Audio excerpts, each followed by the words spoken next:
योग वशिष्ठ महारामायण सुनते रहने के लिए हमारे चैनल को सब्सक्राइब करें और बेल आइकन दबाएं।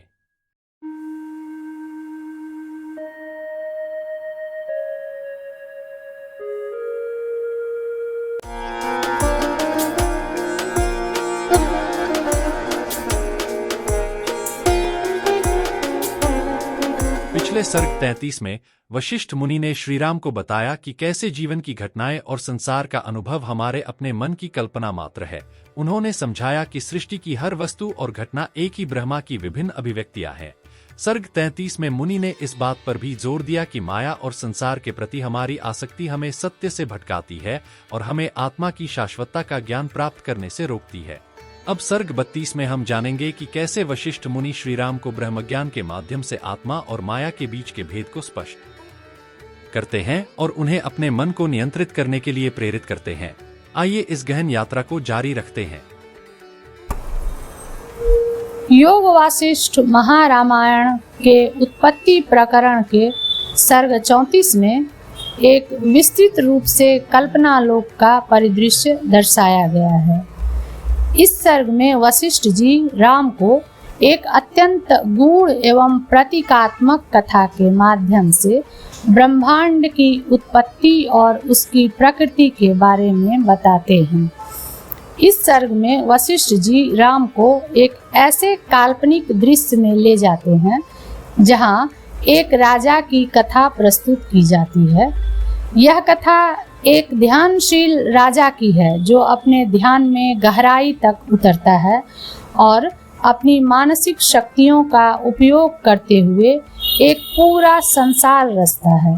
उस संसार में उसने विभिन्न प्रकार के जीव जंतुओं, वनस्पतियों और मानव समाज की रचना की। यह पूरा परिदृश्य राजा की चेतना के भीतर ही स्थित है और वह पूरी तरह से उस दुनिया में लीन हो जाता है जैसे कि वह वास्तविक हो। इस दृश्य का महत्व यह है कि यह राजा का ध्यान उसके मन की इच्छाओं और कल्पनाओं का परिणाम है जो साकार हो जाता है।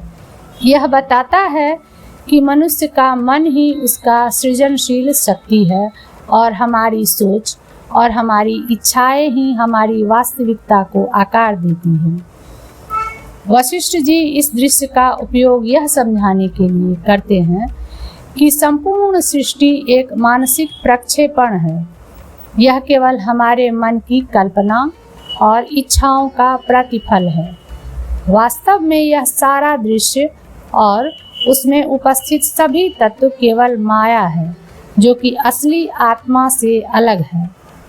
इस प्रकार सर्ग 34 का परिदृश्य हमें यह सिखाता है कि हमारी दुनिया हमारे विचारों और मानसिक अवस्थाओं का परिणाम है और वास्तविकता का अनुभव तब होता है जब हम अपने मन की माया से मुक्त होकर आत्मज्ञान प्राप्त करते हैं। तो आइए जानते हैं उत्पत्ति प्रकरण सर्ग 34 को। संग्राम दर्शकों के मुंह से प्रकारांतर से पुनः युद्ध के ही चमत्कार का वर्णन इस 34वें सर्ग में किया गया है। श्री वशिष्ठ जी ने कहा, वत्स श्री रामचंद्र जी, वहाँ युद्ध लिप्त राजाओं, युद्धेच्छु योद्धाओं, मंत्रियों और आकाश मार्ग से संग्राम को देखने वाले देव गंधर्व आदि के मुंह से ये वचन प्रादुर्भूत हुए, जिसमें हंस, सारस आदि पक्षी उड़ रहे हैं और कमल हिल रहे हैं। ऐसे तालाब के समान शूरवीर पुरुषों के मस्तकों से व्याप्त आकाश तारांकित सा अर्थात सितारों से व्याप्त सा मालूम पड़ता है। देखिए, रुधिर बिंदुओं की राशि रूपी सिंदूर से लाल हुए वायु के कारण ये मेघ और सूर्य किरण मध्याह्न में सायंकाल के से लाल से प्रतीत होते हैं। कोई दर्शक दूर से बाण समुदाय पराल की भ्रांति होने से पूछता है, भगवान, यह आकाश पराल राशि से परिपूर्ण हुआ है क्या? नहीं भगवान, यह पराल नहीं है, ये वीर पुष्पों के बाण राशि रूप मेघ हैं। रुधिर से पृथ्वी में जितने रण रेणु रणभूमि के धूलिकण सींचे जाते हैं, उतने हजार वर्षों तक योद्धाओं का स्वर्ग में आवास होता है। भाई डरो मत, नीलकमल की पंखुड़ी के तुल्य कांति वाली ये तलवारें नहीं हैं, ये वीरों के निरीक्षण करने वाली जय लक्ष्मी के नेत्र विभ्रम हैं। वीर पुरुषों का आलिंगन करने के लिए सस्पृह सुरंगनाओं के जघन स्थल में स्थित मेखलाओं को शिथिल करने के लिए कामदेव तत्पर हो गया है। सुंदर भुजलताओं से मनोहर लाल पल्लवों के सदृश कोमल हाथों से युक्त पारिजात आदि पुष्प मंजरियों के दर्शन से जिनके नेत्र आह्लादित हैं, आसव की अत्यंत सुगंधी से सुगंधित मधुर सुर से गा रही नंदनवन की देवियां तुम्हारे आगमन की आशंका से नाचने के लिए तत्पर हो गई हैं। जैसे ग्रामीण सुंदरी अपने कटाक्ष निरीक्षणों से अपने पति के अंतःकरण को अधीर कर देती है, वैसे ही यह सेना कठिन कुल्हाड़ों से प्रतिपक्षी सेना को काट रही है। खेद है, मेरे पिताजी का दैदीप्यमान कुंडल से युक्त सिर भाले से काल के अष्टग्रह की नाई सूर्य के निकट भेज दिया गया है। पैरों तक लटकी हुई जंजीर में गूथे हुए दो बड़े बड़े पत्थरों से युक्त चित्र दंड नामक चक्र को वेग से घुमा रहा ऊपर को बाहु फैलाया हुआ यह योद्धा यम की नाई प्रतीत होता है। दक्षिण दिशा से चारों ओर सेना का संहार करता हुआ इधर आता है। अतः चलो, जहाँ से हम आए थे वहीं चले। देखिए, तुरंत कटे हुए कंठ छिद्रों में डुबकी लगा रहे सफेद चीलों से व्याप्त युद्ध के बाजे के ताल से उछल रहे कबंध रणभूमि में नाच रहे हैं। देवगणों की गोष्ठियों में परस्पर यह चर्चा चली थी कि कौन धीर पुरुष कब कैसे और किस लिए स्वर्ग आदि लोकों में जाएंगे। अहो, यह विक्रांत योद्धा जैसे सागर मत्स्य और मगर के समूहों से युक्त नदियों को निगल जाता है, वैसे ही मत्स्याकार और मकराकार व्यूह वाली सन्मुख आई हुई सेनाओं को निगलता है। हाथियों के गंड स्थलों में बिखरे हुए धाराकार बाणों की पंक्तियां पर्वतों के शिखरों पर गिरी हुई संपूर्ण वेष्टियों के समान शोभित होती है। हाँ, भाले ने मेरा सिर काटा, ऐसा कहने की इच्छा कर रहे मेरे कट कर उड़े हुए सिर ने स्वर्गारोहण के उत्सव को देखने से मैं जी गया न कि मरा। यूं हर्ष पूर्वक जो आकाश में वचन कहा, उसे पक्षी के विरुद्ध की नाई लोगों ने सुना। जो यह सेना क्षेपणी यंत्र से निकले हुए पत्थरों की वृष्टि से हमें सींचती है, उसे जंजीरों के जाल से जबरदस्ती बांध दो, ऐसा एक योद्धा दूसरे योद्धा से कहता था। पहले की पत्नी अप्सरा बनकर रणभूमि में मारे गए पति को वलीपलित से निर्मुक्त यानी देवभूत जानकर ग्रहण कर रही है। यह देवताओं की उक्ति है। भालों के समूहों की प्रभाएं मानो वीरों के स्वर्ग में चढ़ने के लिए बनाई गई स्वर्ग पर्यंत फैली हुई सीढ़ियां हैं। जो योद्धा की पत्नी स्वतः सुंदर और स्वर्णाभरणों से सुंदर पति के वक्षस्थल में मरी हुई देखी गई थी, वह यह अप्सरा होकर भर्ता की खोज में तत्पर दिखाई देती है। जैसे महाप्रलय के कल्लोलों से सुमेरु पर्वत आहत होता है, वैसे ही उद्धत मुष्टि वाले योद्धाओं से हमारी सेना मारी जाती है। बड़ा खेद है, यह कातर पुरुष की उक्ति है। हे मूढ़ों, आगे बढ़कर लड़ो, अपने घायल सैनिकों को ले जाओ। अधमों, इन बेचारों को पैरों के प्रहार से मत कुचल डालो। केस पास की रचना में व्यग्र अत्यंत उत्कंठित अप्सराओं के समुदाय में दिव्य शरीर से समीप में प्राप्त हुए इस योद्धा को देखिए, जिनमें सुवर्ण सदृश कमल विकसित हुए हैं। ऐसे मंदाकिनी के तटों में छाया, जल और वायु से दूर से आए हुए इस रण योद्धाओं को विश्राम कराओ। विविध आयुधों की चोट लगने से टूटी हुई असंख्य बड़ी बड़ी हड्डियां, जो कि कणत्कार से कण कण शब्द से शब्दायमान है, आकाश में व्याप्त तारिका सी प्रतीत होती है। जीव रूपी नदी प्रवाह वाले, बाण रूपी जल वाले तथा चक्र रूपी आवर्त वाले आकाश रूपी सागर में बड़े बड़े पर्वत भी अणुरूपता को प्राप्त हो रहे हैं। ग्रहों के मार्ग में घूमने वाले राजाओं के सिरों ने आकाश को, जिसमें बह रहे वायु से कमल चंचल हैं, ऐसा कमलों का तालाब बना दिया है। देखिए न, अस्त्र शस्त्रों की किरणें ही उक्त सिर रूपी कमलों की लताओं के नाल दंड हैं। उनसे लगी हुई तलवारें उनके पत्ते हैं, त्रिशूल भाले आदि उनके कांटे हैं। पताकाओं के वस्त्र उनके मृणालों के अंगभूत बड़े पत्ते हैं और बाण रूपी भंवरे उनमें लगे हैं।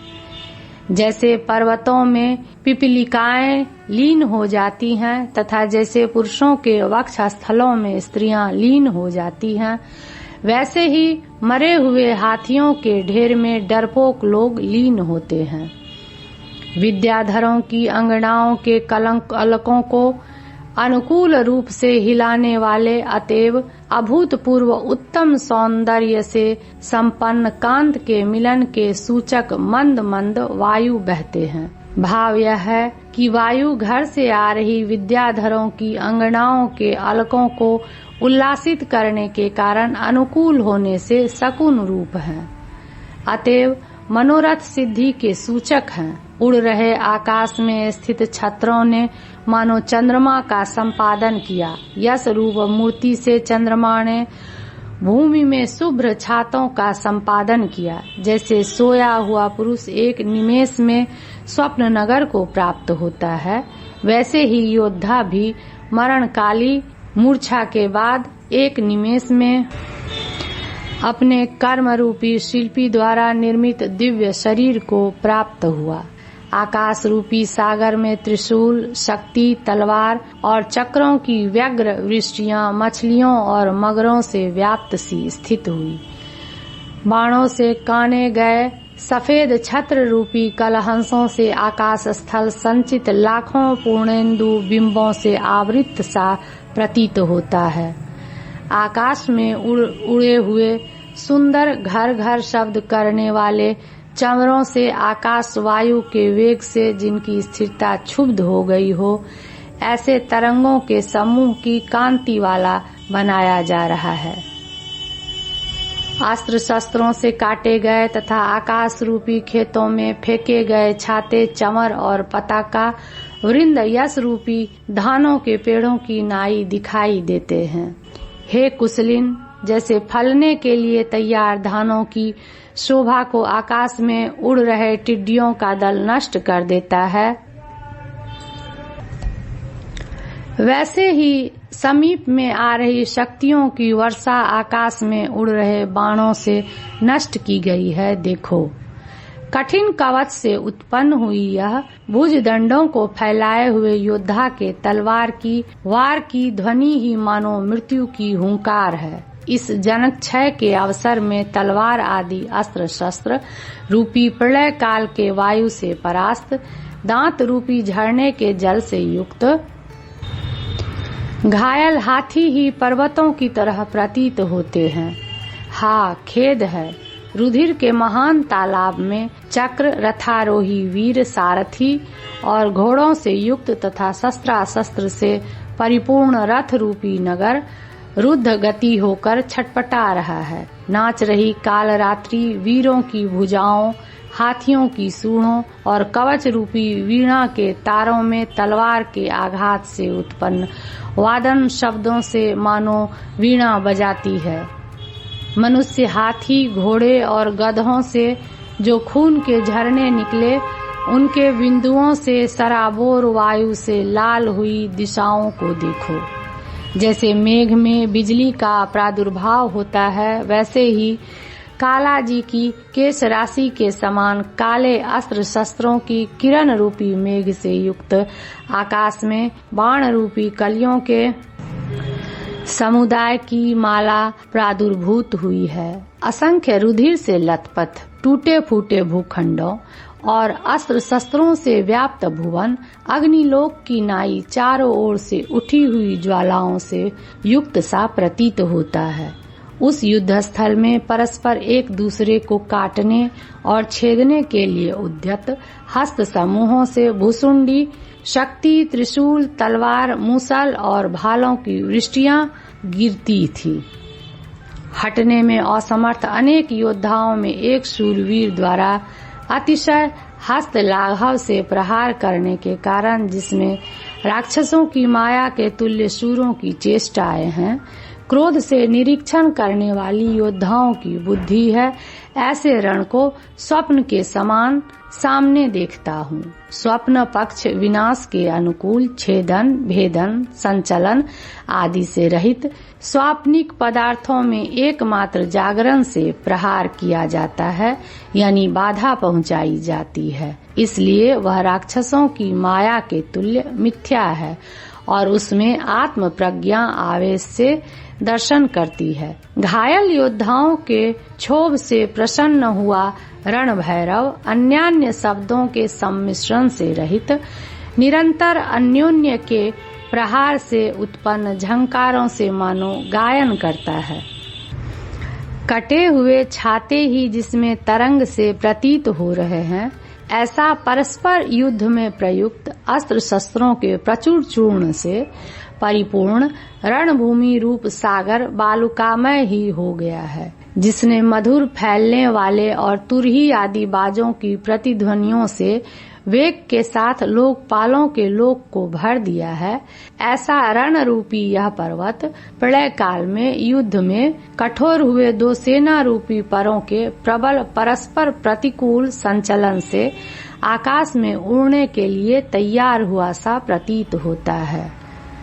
बड़े खेद की बात है, अत्यंत कठिन कवचों को बिना तोड़े ही कवचों में उनके टकराने से आकाश में उड़ी हुई बिजली के सदृश अग्नि की ज्वालाओं से तपे हुए बाण, जो कि क्रेंकार ध्वनि के साथ विस्तारित प्रत्यंचा से छोड़े गए हैं, अतएव शब्द कर रहे हैं, समीपवर्ती पर्वत की शिलाओं को छेद कर धारण करते हैं। कठिन कवचों पर निष्फल हुए अपने प्रबल बाणों के लिए शोक कर रहे वीरों की यह उक्ति है। हे मित्र, युद्ध से हुई थकावट से आपकी युद्धेच्छा शांत हो गई है, अतः आपसे मैं निर्दोष हित की बात करता हूँ, उसे सुनिए। जब तक जल रही अग्नि से उज्जवल बाण हम लोगों के अंगों को भंग नहीं करते, तब तक चलो शीघ्र दौड़कर इधर से चले जाएं, क्योंकि यह चौथा प्रहर यम का ही दिन है। इत्याकर्षे वासिष्ठ महारामायणे वाल्मीकीये देवदूतोक्ते मोक्षोपाये भाषानुवादे उत्पत्ति प्रकरणे लीलोपाख्याने रण प्रेक्षक जनोक्ति वर्णनं नाम 34 सर्गः। इस सर्ग 33 में हमने सीखा कि वशिष्ठ मुनि ने श्रीराम को आत्मा और माया के भेद को समझाने के लिए ब्रह्मज्ञान का उपयोग किया। उन्होंने बताया कि कैसे मन को नियंत्रित करके हम सत्य के मार्ग पर चल सकते हैं और संसार के भ्रम से मुक्त हो सकते हैं। इस गहन ज्ञान यात्रा में हमें यह समझ में आया कि आत्मा की शाश्वतता को जानना ही सच्चा ज्ञान है। हमें उम्मीद है कि इस सर्ग ने आपको ज्ञानवर्धक अनुभव प्रदान किया होगा। यदि आपको हमारा यह वीडियो पसंद आया हो तो कृपया इसे लाइक करें, हमारे चैनल को सब्सक्राइब करें और बेल आइकन दबाएं ताकि आप भविष्य में भी ऐसे ही ज्ञानवर्धक वीडियो देखते रहें। धन्यवाद।